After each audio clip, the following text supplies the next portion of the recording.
Hello everyone, and welcome back to another lesson. Today we have something really special for you, because this is not a lesson about one grammar rule or one confusing word pair. Today, we are talking about the bigger picture. We are talking about how to actually develop effective English in your real life. Yes, and this is the question we get asked more than almost any other question. People say, I have been studying English for years, but I still do not feel confident. Or, I know a lot of grammar, but I cannot speak naturally. Or, I understand English when I read it, but I freeze when I have to speak. If any of those sound familiar to you, this episode is exactly what you need. Because today, we are going to talk about what effective English really means, why so many learners struggle despite studying hard, and what you can actually do differently to see real improvement. And we want to say from the very beginning, developing effective English is not about being perfect. It's not about having a perfect accent or making zero grammar mistakes. It's about being able to communicate clearly, confidently, and naturally in real situations. That is such an important point. Effective English means English that works for you in real life. So let us talk about how to build that. Let's start with the biggest reason why so many learners study for years without feeling truly effective, and that reason is studying English instead of using English. Oh, this is so important. Can you explain the difference? Of course, studying English means reading grammar books, memorizing vocabulary lists, doing exercises in a workbook, watching lessons, and taking notes. All of those things have value, but they're all passive activities where you're receiving information. And using English means actually speaking, writing, listening in real contexts, and reading for real purposes. It means putting the language to work in real situations where communication is actually happening. Effective English develops through use, not just through study. You cannot become a good swimmer by reading about swimming. You have to get into the water. English works exactly the same way. And this does not mean you should stop studying. It means you need to balance your study time with real use time. Every hour you study should be matched with time actually using what you studied. So, the first principle of developing effective English is this: use it more than you study it. Find ways to use English every single day in real situations, even if those situations are small and simple. Now let's talk about what effective daily use actually looks like, because some learners here use English every day, and they think they need an English-speaking friend or a language partner or class, but that's not the only way. Right. There are so many ways to use English in your daily life, even if you live somewhere where English is not commonly spoken around you. Let us go through some of the most powerful ones. The first one is thinking in English. This is something you can start doing right now with zero cost and zero preparation. Yes, start narrating your day to yourself in English. When you wake up in the morning, think to yourself, I'm waking up. It's a sunny day. I need to make breakfast. I'll have eggs today. Simple thoughts, simple sentences. At first, this feels slow and unnatural. You'll have to search for words and think carefully. But after a few weeks, it starts to become easier. Your brain starts automatically reaching for English words and phrases. And this is incredibly powerful because it trains your brain to think in English rather than thinking in your native language and then translating. Translation slows you down. Thinking directly in English is what fluent speakers do. The second powerful daily practice is speaking out loud to yourself. This sounds strange at first, but it's one of the most effective things you can do to develop spoken English. Yes, talk yourself through things out loud in English. Describe what you're doing while you cook. Read signs and notices out loud. Summarize what you just watched or read out loud. Even if no one is listening, your mouth is getting practice forming English sounds and sentences. Spoken fluency is a physical skill as much as a mental one. Your mouth, your tongue, your breath control, all of these need practice. And speaking out loud to yourself gives your physical speaking muscles that practice every single day. The fourth practice is consuming English content that you actually enjoy. This is so important. So many learners force themselves to watch boring educational videos or read topics they have no interest in because they think it's the right way to learn. But if you find the content boring, you won't stay consistent. And consistency is everything when it comes to language development. So find English content in areas you genuinely love. If you love cooking, watch cooking shows in English. If you love technology, watch tech reviews in English. If you love sports, follow sports commentary in English. If you love funny videos, watch comedy in English. Your brain absorbs language much more effectively when it's engaged and enjoying itself. Enjoyment leads to repetition. Repetition leads to improvement. And the key is not to just passively watch. Try to actively notice the language. Pause and repeat interesting phrases. Notice how sentences are structured.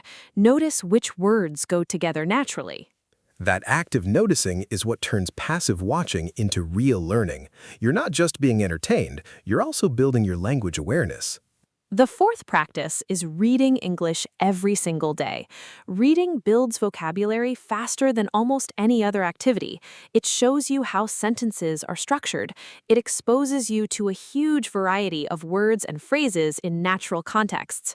And just like with listening, read things you enjoy. If you love stories, read short stories. If you like news, read simple news articles. If you like social media, read English posts and articles that interest you.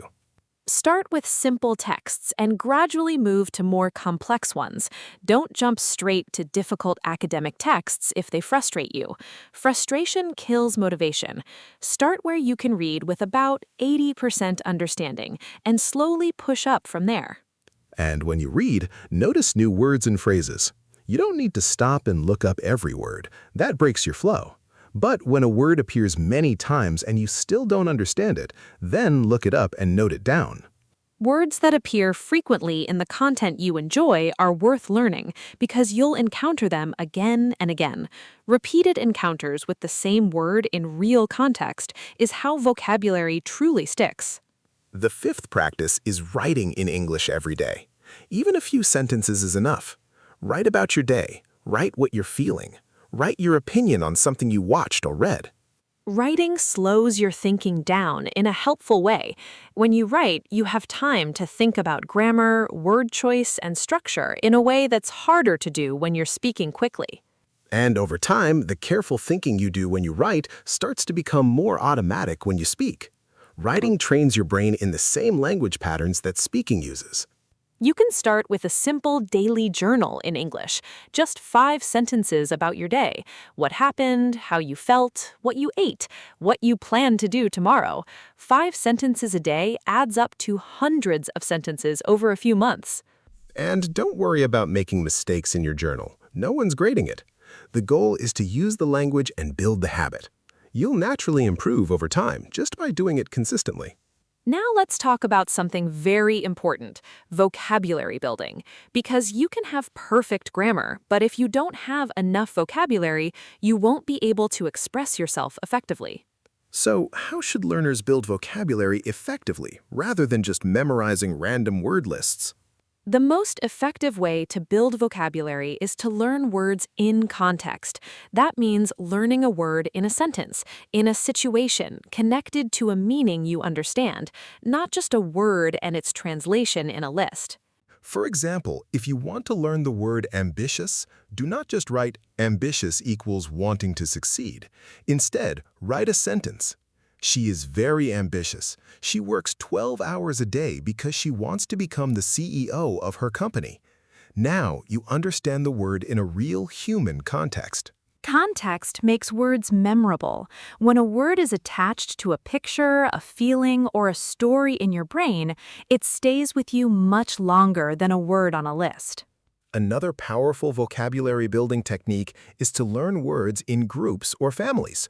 Instead of learning just the word success, learn success, succeed, successful, and successfully together.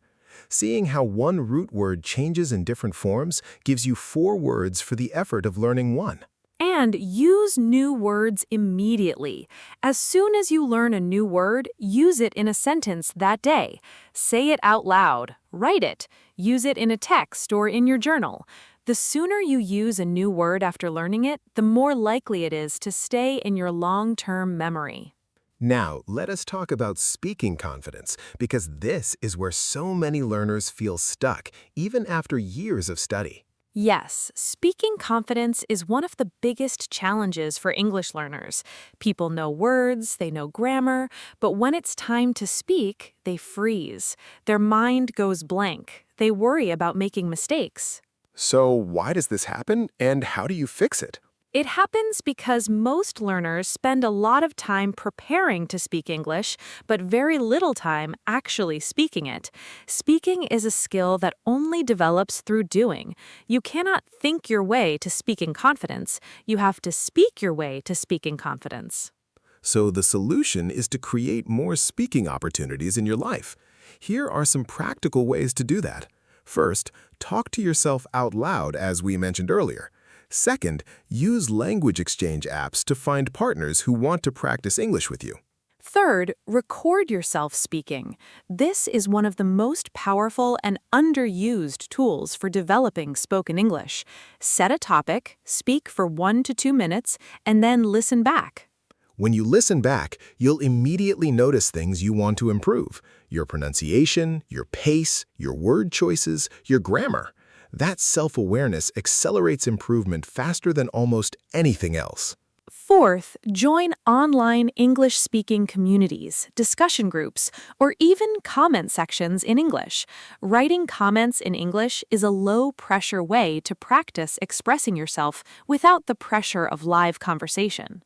And fifth, if you have any opportunities to speak English in real life, take them, even when you feel nervous. A small conversation at a hotel, asking for directions, speaking at a class or meeting. Every real conversation is worth 10 hours of practice alone. Now, let's talk about a very specific mistake that many learners make in their approach to developing English, and that is waiting until they feel ready before they start speaking or using English. Oh yes, this is so common. Learners say, "I will start speaking when my grammar is better," or "I will practice conversation when I know more vocabulary," or "I will try to use English when I feel more confident." But here's the truth. The grammar doesn't get better until you start speaking. The vocabulary doesn't grow fast enough until you start using it. And the confidence doesn't come until you start taking action. You have to start before you feel ready. Readiness comes through action, not before it. You'll always find a reason to wait if you look for one. The learners who improve fastest are the ones who start using English before they feel completely ready. Being comfortable with imperfection is one of the most important mindsets for language development. Mistakes are not signs of failure, they're signs of active learning. Every mistake you make and correct is a permanent improvement. Another common mistake is learning without a clear goal. Vague goals like "I want to improve my English" lead to vague progress. Clear, specific goals lead to clear, specific improvement. So instead of "I want to improve my English," try goals like "I want to be able to have a 10-minute conversation about my work in English by the end of this month," or "I want to learn 20 new vocabulary words this week and use each one in a sentence." Specific goals give you direction. They tell you exactly what to practice and how to measure whether you're improving. And hitting those smaller, specific goals builds real confidence over time. Let's also talk about consistency, because this is truly the single biggest factor in language development. Consistent daily practice always beats long, irregular study sessions. 20 minutes of English every single day is far more powerful than 3 hours once a week. The daily habit keeps your brain engaged with the language continuously. It stops the forgetting that happens when you go days without using English. Think of your brain like a muscle. Daily small workouts build real strength over time. One big workout a week followed by 6 days of rest doesn't build the same strength. So, make English a daily habit. It doesn't have to be long. 20 minutes of listening, 10 minutes of reading, 5 minutes of writing, 5 sentences of speaking out loud. Even that small daily routine makes a real difference over weeks and months. And link your English practice to things you already do every day. Listen to an English podcast during your commute or while you exercise. Read in English during your lunch break. Write in your journal before you sleep. Attach it to existing habits and it becomes automatic. Now, let us talk about tracking your progress, because many learners feel discouraged because they can't see how far they've come. Language improvement is gradual, and it can be hard to notice day to day. So keep records of your progress. Record yourself speaking once a month and listen back to recordings from 3 months ago. Read something you wrote 6 months ago and notice how much more natural your writing feels now. Progress in language is real, even when it feels invisible. Looking back over a longer period is where you truly see how far you've come. And celebrate your progress. When you have a successful conversation in English, celebrate it. When you write something you're proud of, celebrate it. When you understand something that used to confuse you, celebrate it. These moments deserve recognition because they represent real growth. Positive reinforcement keeps you motivated, and motivation keeps you consistent, and consistency is what leads to effective English. Let's put everything together in a clear summary so everyone leaves today with a real action plan. First, use English more than you study it. Balance passive study with active daily use. Second, think and speak out loud in English every day, even alone at home. Third, consume English content you actually enjoy in listening and reading. Fourth, write in English every day, even if it's just 5 sentences. Fifth, build vocabulary through context, not lists. Learn words in sentences and use them immediately. Sixth, start speaking before you feel ready. Action creates confidence, not the other way around. Seventh, set specific, clear goals for your English development. Eighth, practice consistently every day rather than in long, irregular sessions. Ninth, track your progress over weeks and months to see real growth. 10th, celebrate your improvements and stay motivated. And above all, trust the process. Developing effective English takes time. There are no shortcuts, but with consistent daily effort and the right approach, improvement is absolutely certain. Every single person listening to this right now has the ability to develop effective English. The tools are available, the knowledge is there. What makes the difference is what you do every single day from this moment forward. You are already taking one of the right steps by being here and learning intentionally. That awareness and that commitment are what separate learners who make real progress from those who stay stuck. So, make a decision today. Choose one thing from everything we shared and do it today, not tomorrow, today. One small action is where every big transformation begins. We believe in every single one of you. Your English journey is worth every effort you put into it, and the results will show up if you stay consistent and keep going. Thank you so much for watching English Learner Classes. We truly appreciate every one of you who joins us and commits to growing your English every day. Don't forget to subscribe to English Learner Classes for more easy and practical English lessons just like this one. Keep learning, keep improving, and we'll see you in the next lesson.